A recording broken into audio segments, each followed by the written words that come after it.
Kasih yang sempurna telah ku terima darimu, bukan karena kebaikanku, hanya oleh kasih karuniamu. Kau pulihkan aku,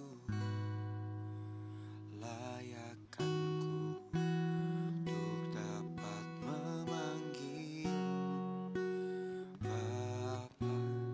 Kau beri yang ku pinta saat ku mencari, ku mendapatkan. Ku ketuk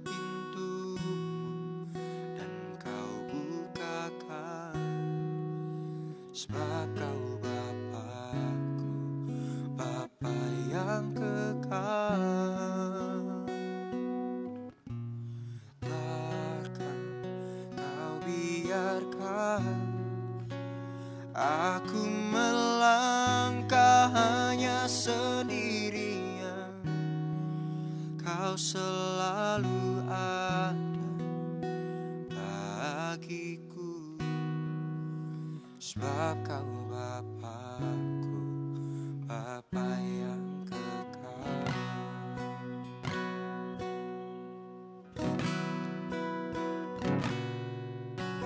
Kasih yang sempurna telah ku terima darimu,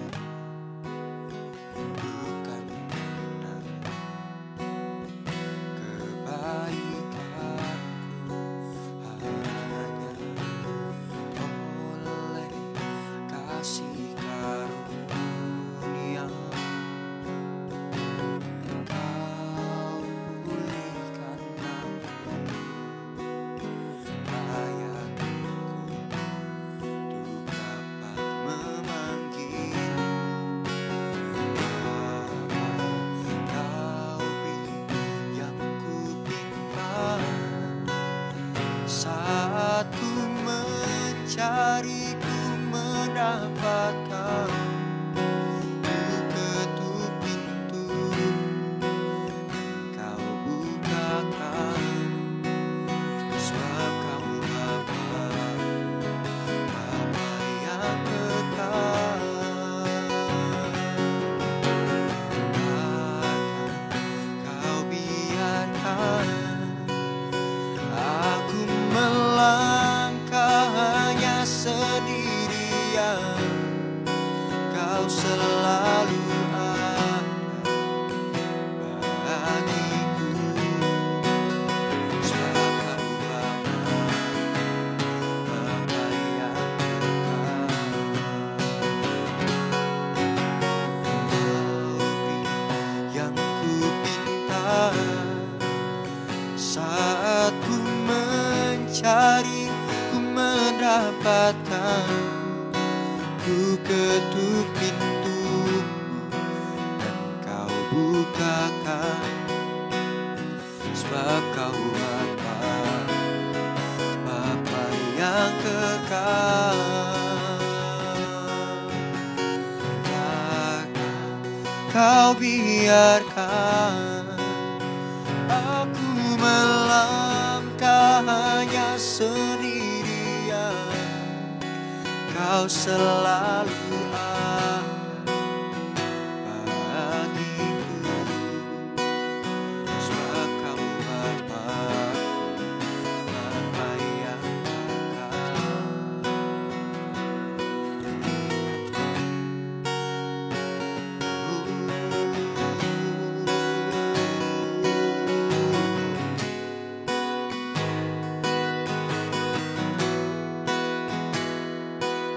Yesus Tuhan,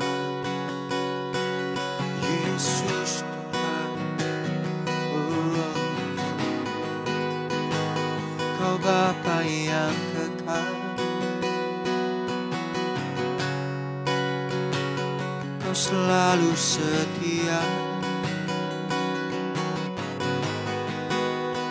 tak pernah meninggalkan, tak pernah kecewakan, dan tak pernah melupakanku, Yesus.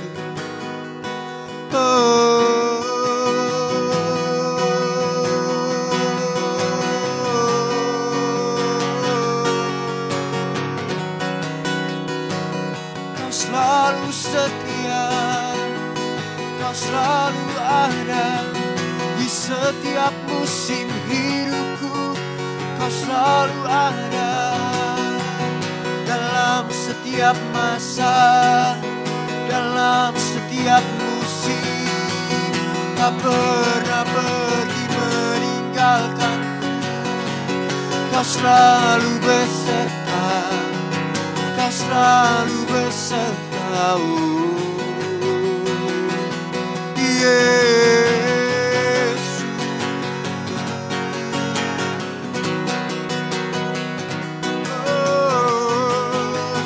Jangan pernah tinggalkanku, jangan pernah tinggalkanku, Bapa, sebab ku tak mampu bila tanpa Engkau. Ya, ku tak mampu berjalan sendiri bila tanpa Engkau, Bapa. Sertai hidupku, sertai jalanku, Tuhan.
Saat ku mencari, ku mendapatkan, ku ketuk pintumu dan Kau bukakan.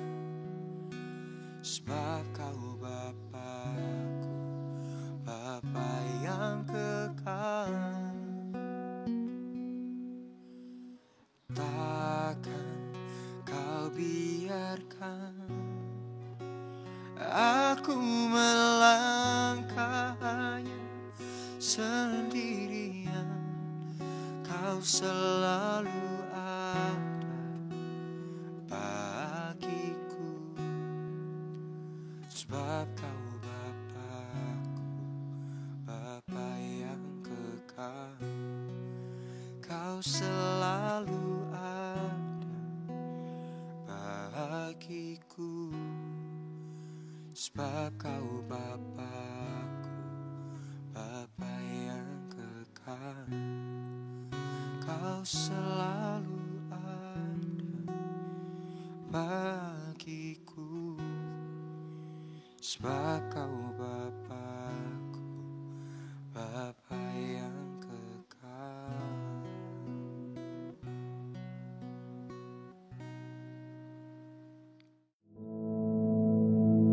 Our Father, which art in heaven, hallowed be Thy name. Thy kingdom come, Thy will be done in earth as it is in heaven. Give us this day our daily bread, and forgive us our debts, as we forgive our debtors. And lead us not into temptation, but deliver us from evil. For Thine is the kingdom, and the power, and the glory, forever. Amen.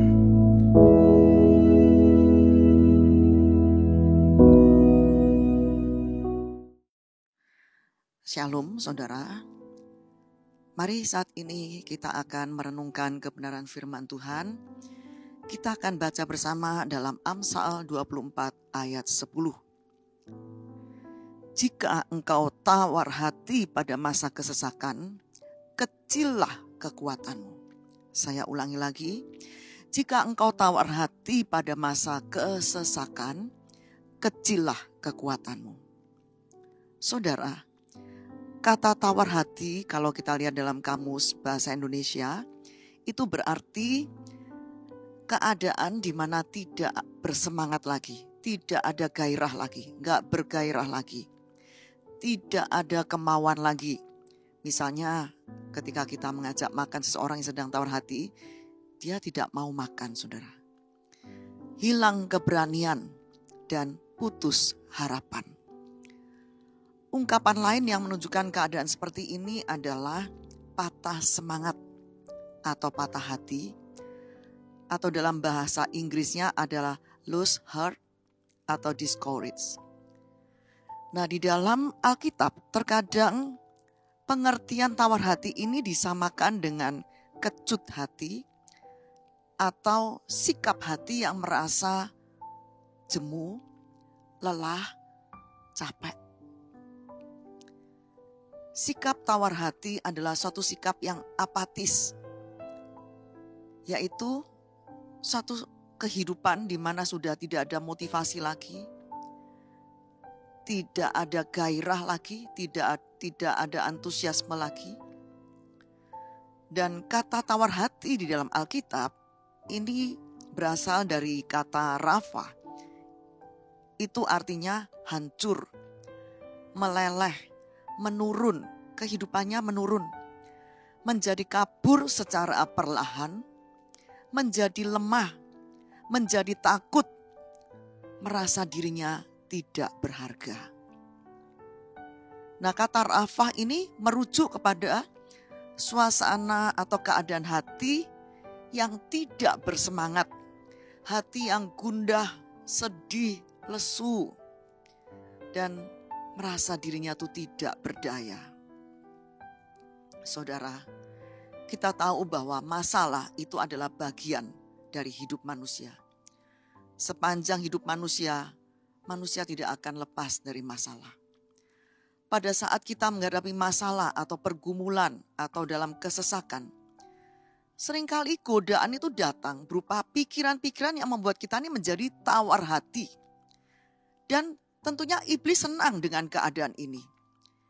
Iblis akan memanfaatkannya untuk membujuk kita menjadi pribadi yang lemah, yang merasa tidak berdaya, tidak bersemangat lagi.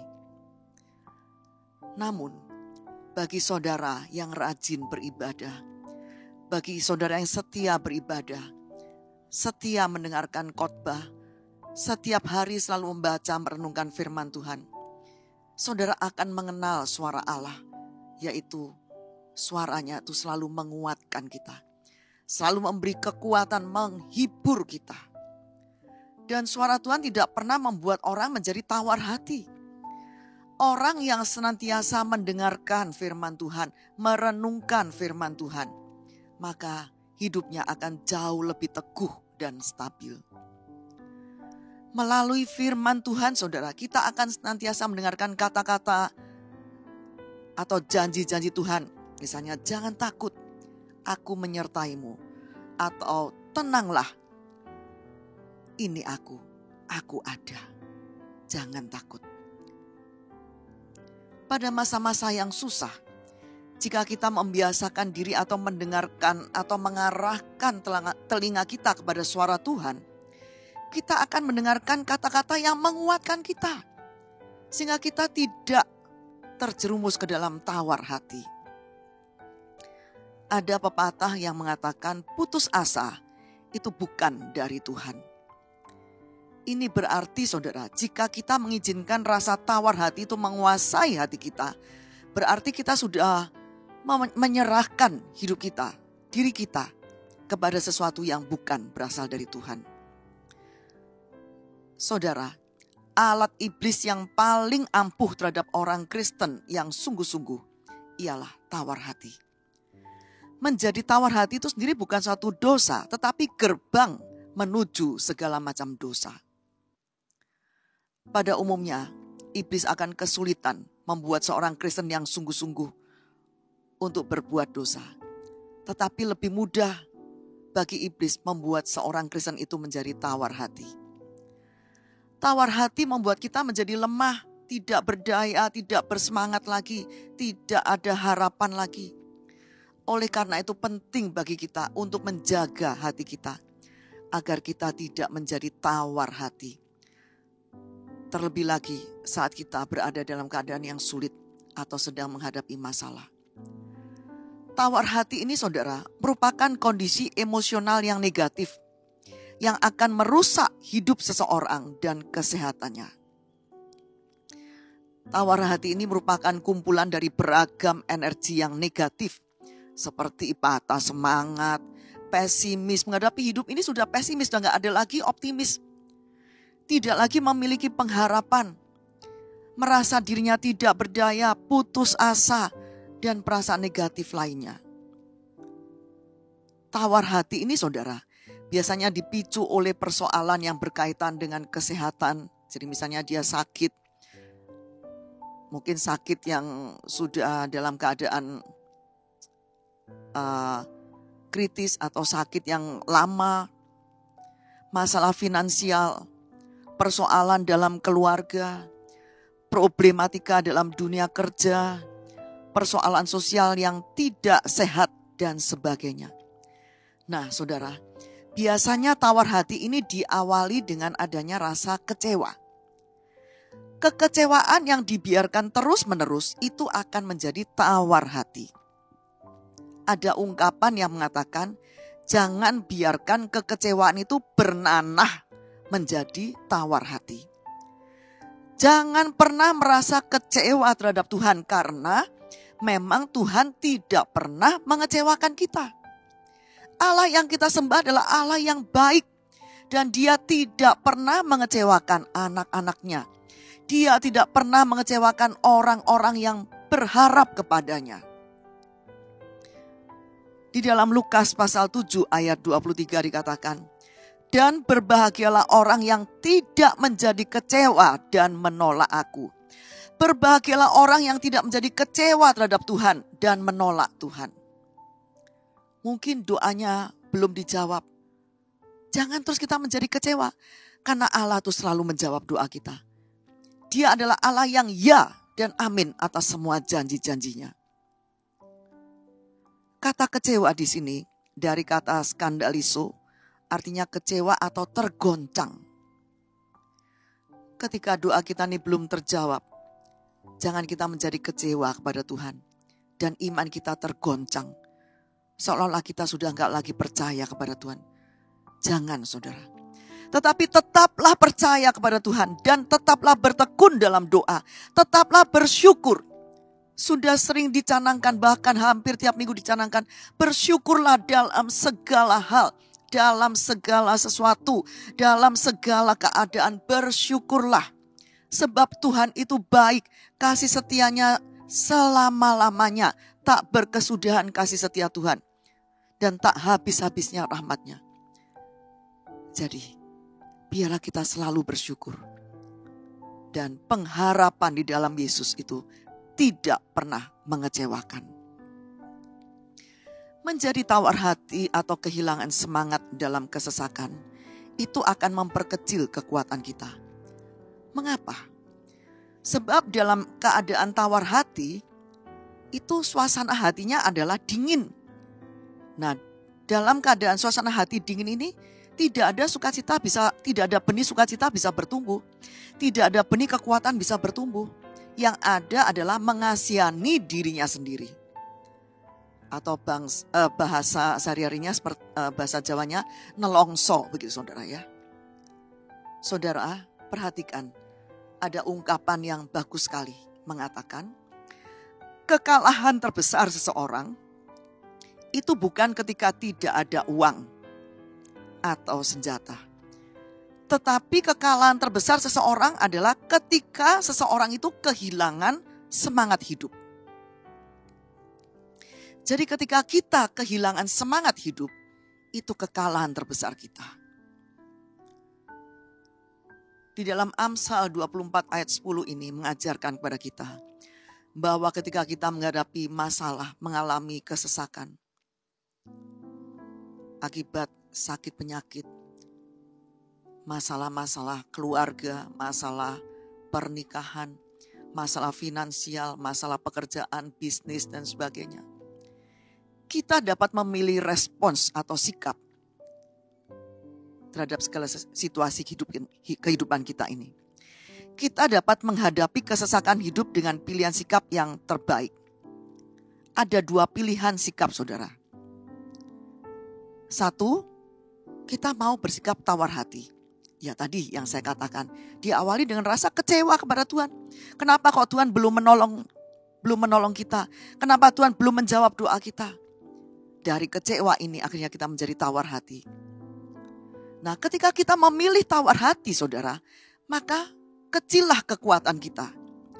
Karena tawar hati ini membuat seseorang merasa tidak berdaya, tidak bersemangat, dan tidak ada harapan. Pilihan kedua adalah datang kepada Yesus. Menyerahkan semua masalah kita kepada Dia. Menyerahkan semua ketakutan, kekhawatiran kita kepadanya. Dan meminta Roh Kudus untuk memimpin hidup kita, memberi hikmat kepada kita. Bagaimana kita harus melangkah selanjutnya. Meminta Roh Kudus memberikan damai sejahteranya dalam hati kita. Memberikan kekuatan kepada kita. Dan kita bisa tetap mengandalkan Yesus. Tetap percaya kepada Dia. Dan di dalam percaya kepada Dia, mujizat itu akan terjadi. Menjadi tawar hati adalah sebuah pilihan. Ketika kita menghadapi masalah, hadapilah itu dengan semangat juang yang tinggi. Dengan mengandalkan Yesus dan tetap percaya kepadanya. Yesus berkata, jangan takut. Ini aku ada. Jangan takut. Ketika Yesus ada bersama kita, tidak ada yang perlu kita takutkan. Karena Dia adalah Allah kita, penolong kita, sumber kekuatan kita. Dan Dia akan membuka jalan bagi kita. Dia akan melakukan mujizat bagi kita.